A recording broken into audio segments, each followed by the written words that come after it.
Hi అండి, నేను మరలా మంచి టాపిక్తో మీ ముందుకు వచ్చానండి. దేశ రక్షణ కోసం శత్రు శిబిరాల్లో మారువేషాల్లో చేరి సీక్రెట్ ఆపరేషన్స్ చేసే జేమ్స్ బాండ్లను మనం సినిమాల్లో మాత్రమే చూసి ఉంటాము. అలాంటి రియల్ జేమ్స్ బాండ్ మన మధ్యలోనే ఉన్నారు. ఆయన ఎన్నో సీక్రెట్ ఆపరేషన్స్ని సక్సెస్ఫుల్గా నిర్వహించి దేశానికి రక్షణ కవచంలో నిలిచారు. తన ప్రాణాలకు తెగించి గూఢచారి బాధ్యతను నిర్వర్తించారు. ఆయన ప్రస్థానమే ఒక సీక్రెట్ ఆపరేషన్.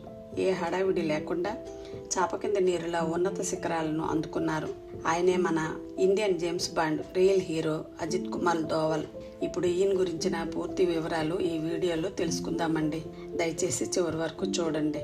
టాపిక్లోకి వెళితే, అజిత్ కుమార్ దోవల్ గారు 1945 జనవరి 20న ఉత్తరాఖండ్ రాష్ట్రంలోని పౌరి గఢ్వాల్ జిల్లాలోని గిర్సు అనే గ్రామంలో జన్మించారు. ఈయన తండ్రి గారు మేజర్ గోవింద్ సింగ్ దోవల్, భారత సైన్యంలో ఉద్యోగి. చిన్ననాటి నుంచే దేశభక్తి క్రమశిక్షణలో పెరిగిన వ్యక్తి అజిత్ దోవల్ గారు. ఈయన డెహ్రాడూన్లోని మిలిటరీ స్కూల్లో చదువుకున్నారు.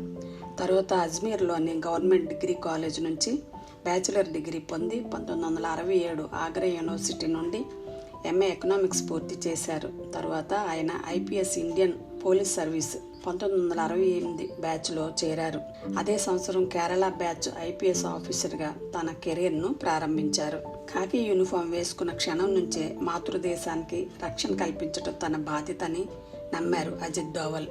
అప్పటి నుంచి ఇప్పటి వరకు ఆయన వెనుదిరిగి చూసిందే లేదు. పోలీస్ అధికారిగా ఎన్నో విజయాలు, నిఘా విభాగంలో ఎన్నో కీలక పదవులు, చివరకు ఇంటెలిజెన్స్ బ్యూరో డైరెక్టర్గా ఎన్నో ఉన్నతమైన శిఖరాలను అందుకున్నారు. ఈ క్రమంలో ఆయన ఎన్నో సాహసాలు చేశారు, ఎన్నో రహస్య ఆపరేషన్లను చేపట్టారు. అన్ని సక్సెస్ అయినవే, అన్ని దేశానికి మేలు చేసే విజయాలే. అజిత్ దోవల్ గారు పాకిస్తాన్లో ఏకంగా 7 సంవత్సరాలు హిందువుగా కాకుండా మారువేషంలో ఒక ముస్లిం వ్యక్తిగా అక్కడ ఆర్మీ ఉగ్రవాద సంస్థల లోపలికి చొచ్చుకుపోయారు. అక్కడ ఆయన సేకరించిన సమాచారం భారత భద్రతకు ఎంతో మేలు చేసింది. 1980లో ఈశాన్య రాష్ట్రాల ద్వారా భారత్లో సెగలు రాజేయాలని చైనా విశ్వ ప్రయత్నాలు చేస్తున్న సమయంలో మిజోరాం నేషనల్ ఫ్రంట్ భారత ప్రభుత్వంపై పోరాటం చేస్తుంది. ఈ పరిస్థితిని గమనించిన దోవల్ వెంటనే మారువేషంలో మిజోరాం నేషనల్ ఆర్మీలో సైనికుడిగా అవతారం ఎత్తి చైనా సరిహద్దుల్లోనూ బర్మాలోనూ అజ్ఞాతంలో ఉండి అంతా గమనిస్తూనే ఒక ఇంపార్టెంట్ ఆపరేషన్ని మొదలుపెట్టారు అజిత్ దోవల్. మిజోరాం నేషనల్ ఫ్రంట్ నేత లాల్ డెంగాకు చెందిన 7 కమాండోలలో 6 ఫ్రంట్ నుండి దూరం చేశారు. ఆ చాణక్యంతో మిజోరాం నేషనల్ ఫ్రంట్ ముక్కలయ్యింది. దాంతో అధినేత లాల్ డెంగా భారత ప్రభుత్వంతో శాంతి చర్చలకు రాక తప్పలేదు. చేసేది ఏమీ లేక చైనా తోకముడిచింది. మిజోరాం నుంచి సిక్కిం వెళ్లిన అజిత్ దోవల్ భారత్లో సిక్కిం విలీనం అయ్యేందుకు చాలా కృషి చేశారు. సిక్కిం అనేది ఒకప్పుడు స్వతంత్ర రాజ్యం. అక్కడ చోగ్యాల్ అనే రాజవంశం పాలన సాగుతుండేది. కానీ ప్రజల్లో అసంతృప్తి పెరిగి ప్రజాస్వామ్య ప్రభుత్వాన్ని కోరుకున్నారు. ఈ పరిస్థితుల్లో భారత ప్రభుత్వం చురుకుగా వ్యవహరించి 1975లో జనాభా ఓటింగ్ ద్వారా సిక్కింను భారతదేశంలో విలీనం చేసింది. దీనికి ముఖ్య కారణం అజిత్ దోవల్ గారేనని చెప్పవచ్చును. అప్పట్లో ఇంటెలిజెన్స్ బ్యూరోలో పనిచేస్తున్నప్పుడు సిక్కింలో ఉన్న రాజకీయ భద్రతా పరిణామాలను దగ్గరగా పర్యవేక్షించారు. ముఖ్యంగా కొన్ని ముఖ్యమైన విషయాలపై ఆయన దృష్టి పెట్టారు. స్థానిక రాజకీయ మరియు ప్రజల అభిప్రాయంపై నిఘా ఉంచారు. చోగ్యాల్ పక్షాన్ని తిరుగుబాటును ప్రోత్సహించకుండా నియంత్రించేందుకు వ్యూహాత్మకంగా ఐబీ ఆపరేషన్లు నడిపారు. భారత ప్రభుత్వానికి ఇంటెలిజెన్స్ సమాచారం అందిస్తూ చట్టబద్ధంగా శాంతియుతంగా సిక్కింను విలీనం చేయడంలో సహకరించారు. అజిత్ దోవల్ గారి చొరవ చాకచక్యంతో సిక్కింకి భారతదేశంతో శాంతియుతంగా విలీనం జరిగింది. ఆయనను అప్పటి నుండి మాస్టర్ స్ట్రాటజిక్స్ అనే పేరు తెచ్చుకున్నారు. 1980 అమృత్సర్లోని గోల్డెన్ టెంపుల్లో మిలిటెంట్ గ్రూప్స్ స్వర్ణ దేవాలయంలో చొరబడి ప్రభుత్వానికి సవాలు విసిరారు. లోపల ఎంతమంది ఉన్నారో తెలియదు, లోపల ఉన్న వాళ్ళ దగ్గర ఏమేమి ఆయుధాలు ఉన్నాయో తెలియదు, తీవ్రవాదులు ఏం చేయబోతున్నారో కూడా తెలియదు.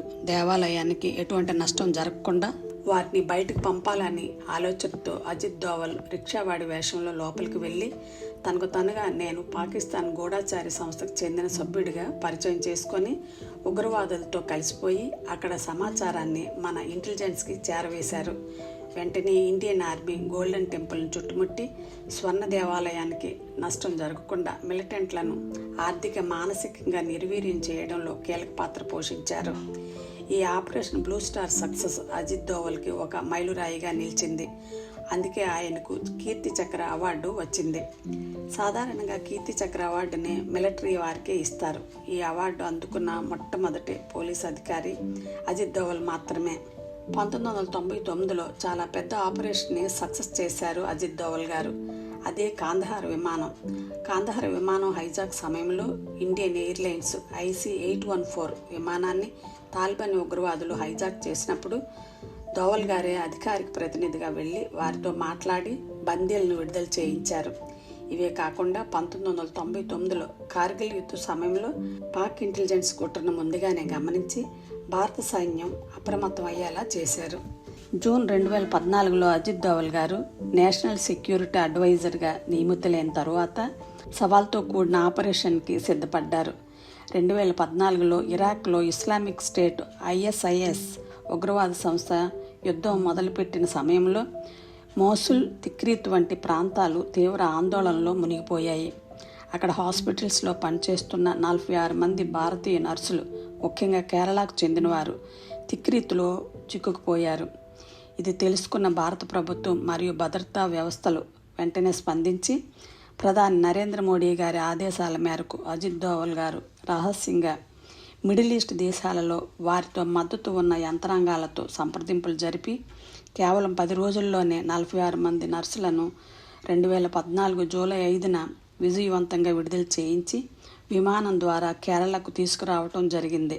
ఈ ఘటనతో అజిత్ దోవల్ గారి వ్యూహాత్మక చొరవ, రహస్య చర్చలు మరియు సమన్వయం కీలక పాత్ర పోషించాయి. ఇవే కాకుండా అర్జున్ యుద్ధ ట్యాంకుల అభివృద్ధి, surgical strikes 2016, Balakot air strikes 2019 మరియు ఆర్టికల్ 370 రద్దు వంటి ప్రధాన మిషన్లలో అజిత్ దోవల్ గారి పర్యవేక్షణ కీలకంగా నిలిచింది.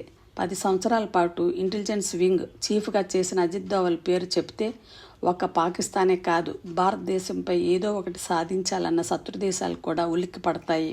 దేశ విదేశాల్లో జాతీయ, అంతర్జాతీయ అంశాలపై విస్తృతంగా వ్యాసాలు కూడా వ్రాశారు. అనేక వేదికలపై అద్భుతమైన ప్రసంగాలు చేశారు.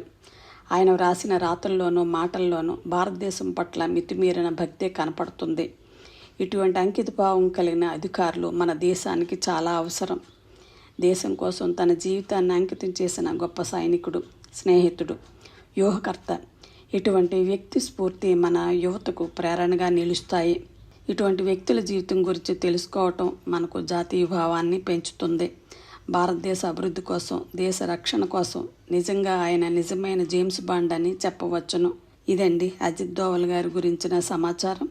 ఈ వీడియో మీకు నచ్చినట్లయితే నా ఛానల్ని సబ్స్క్రైబ్ చేసుకొని లైక్ చేసి మీ ఫ్యామిలీకి, ఫ్రెండ్స్కి షేర్ చేయమని కోరుతున్నానండి. మరొక మంచి టాపిక్తో మీ ముందుకు వస్తాను. అంతవరకు సెలవు.